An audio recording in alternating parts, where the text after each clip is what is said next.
Hey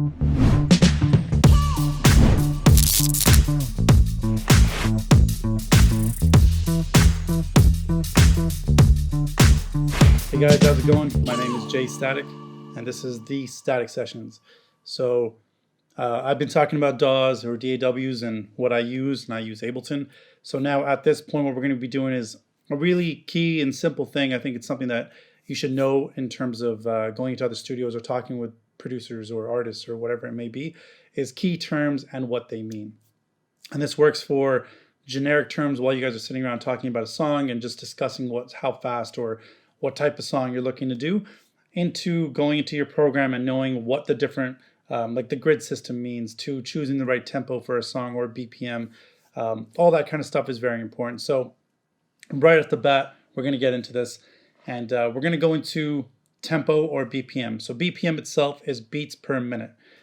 So you'll see if you ever load up a song, say on Serato, or you try to beat map a song somewhere, and if you don't know what these terms mean or what Serato is, we'll go into that a little bit later as well. But these are just programs which DJs use or producers use just to figure out what a key tempo for their song might be.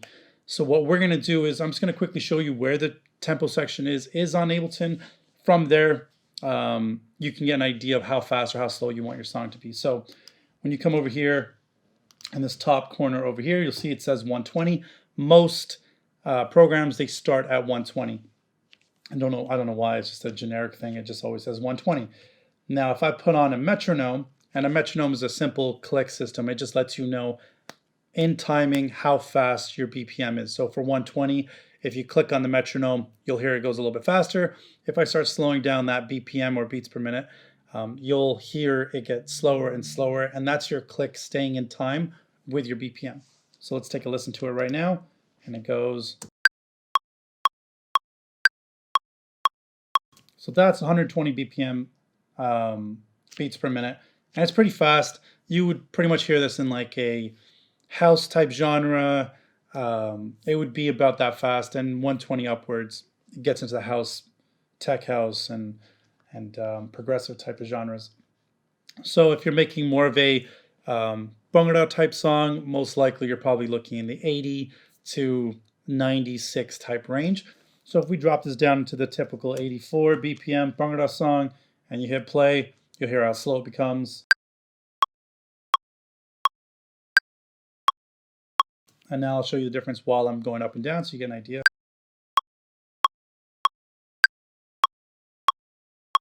And that's it. It's as simple as that. Choosing your BPM, you can literally do it with a click and be like, you know what? I want it to be this fast, or I want it to be this slow. That's it. Now, when it comes to beyond that, you're going to hear, while you were listening to the metronome, you probably heard one of the clicks in a metronome was a certain key and the other ones were different. If you didn't, I'll press play on it again so you can hear.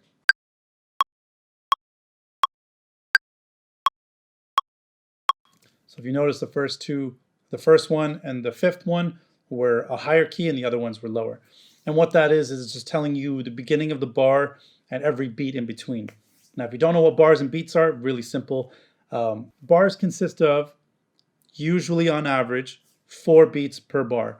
Now you can do a whole bunch of different time signatures. You can do 5 beats in one bar. You can do 5/4, 7/6. You can do anything you want to do. But for typical structure, I'm going to be focusing on bars and beats, which is your 4/4 pattern. 4/4 meaning 4 beats for every bar, and that's it. So if you're listening to this, you're going to hear 4 clicks, and then you're going to hear that high tone on the 5th one, 3 more clicks, high tone on the next one, 3 more clicks, and that's every bar and every beat in between. So it goes bar 1.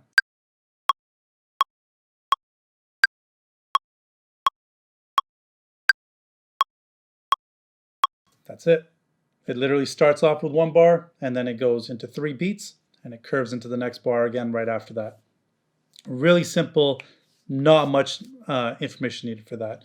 And it's something you can really get used to. Once you start listening to songs, you'll start noticing that bar and beat structures kind of reflect the same in most songs. So now at this point, we're going to be talking about MIDI.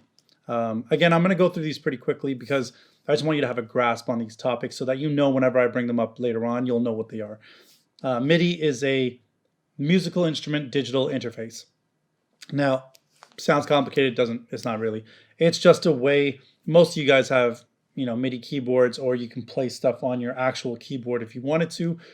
All it does is it tells your computer how to talk to your VST instruments. So if I hit C on my keyboard, it'll hit C on the musical instrument, on the VST plugin, and all that's happening is via USB and via MIDI. It's a way for your keyboard to talk to your instrument and explain what it needs to do. So if I hit C, I need you to play C on your computer or on your instrument. That's pretty much all that is. And MIDI is something that it's kind of not even common sense. It's kind of something that is part of the whole music process, and we take it for advantage because no one really knows even how to control it or how to change it. Or you can do so much stuff with MIDI. You can control lighting through MIDI. You can control DJ programs through MIDI. It's such a powerful tool, but we use it for the simplest things, which is, hey, play keyboard, call it a day, and control some of your VST instruments. Now, VST instruments are plugins such as Nexus to Heat Up to Contact to Massive to FM8. Those are all VST instruments. Between the VST instruments themselves, you have synth-based ones, it's like soft synths, and you have sample-based synths. The difference between the two is one allows you to play, say, a piano in that synth, and what would happen is it's got samples built in and recorded into the VST, and you can play piano based on that. Whereas the soft synth would be more so, it would sound like a fake piano. And you could get pretty close to the real piano, don't get me wrong, but it's still fake sounding. It's like fake sounded instruments using oscillators and wavetables and sine waves and all these other type of wavetables that exist. So that's the difference between VST instruments. VST effects, those are your, compressors to your EQs to distortion plugins to all that kind of stuff, which we use a lot of. And you'll be seeing me throw those plugins into vocals, or whether it's kicks or drums or whatever it may be. We'll be using a lot of compressors, limiters, and all that stuff going forward. DAW, which I explained before, very simple. DAW is your digital audio workstation, which is your Abletons, your Pro Tools, and all that stuff. Key and scale, those are two things which are going to be important. So the key, it would be the key of the song, and what that would be is, say I'm playing a song and I know the song is in E. As soon as I hit E, I'll know that that's the key of the song.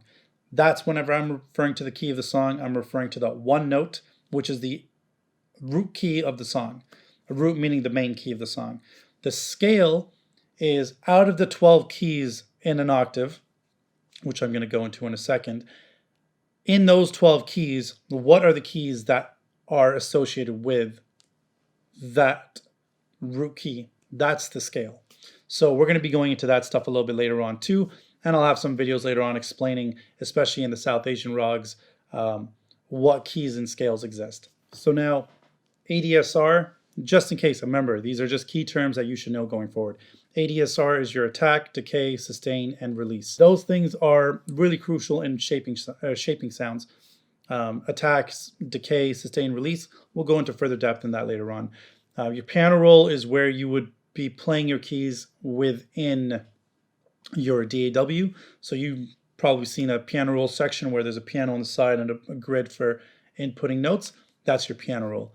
Metronome and click I have been over, but just in case you don't know, it's a click that's consistent with the beat pattern of your DAW and what you have set up in your bar beat structure and your tempo. Now when we get into other things such as headroom and gain structure, those are important because those are terminologies that we use to make sure you have enough space, I'm going to call it, to add effects, whether it's compressors, distortion tools, all that kind of stuff. You want to make sure you treat every VST plugin and recording with enough headroom, but not too little, but enough headroom to make sure you have enough to play with it whenever you need to mix it. Quantize. Quantize is a very specific tool when you're putting in MIDI notes into your piano roll, whether you're playing the piano itself and just laying down chords, you'll notice that sometimes your chords go off and they're not completely on beat. Quantize is a great tool, and what it does is it snaps it right on beat depending on how you want it to be put on beat.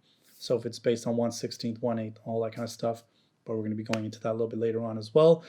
And then we have octaves. Now octaves are part of your keys. Now if you look at a simple piano, you'll see that it repeats. You'll have 12 notes that repeat again and repeat again and repeat again. Every single 12 notes is an octave. So whenever I'm talking about, hey, let's move this octave up, or let's, move it an octave down, all I'm doing is taking the exact same key and moving it down 12 notes. Really simple to do. And that is the key terms that you're going to need for the rest of all of our tutorials going forward. It'll be a good way for you to grasp what I'm talking about without me going in depth at that time, because it does take up a lot of time from the video. And I know you guys want to know exactly what's going on without having been told, oh, this is what quantize means, or this is what velocity means, or whatever it may be. I hope those key terms helped. Please like, comment, subscribe, click that little bell for future updates on when my next videos are coming out. And that's it. We're going to be moving forward.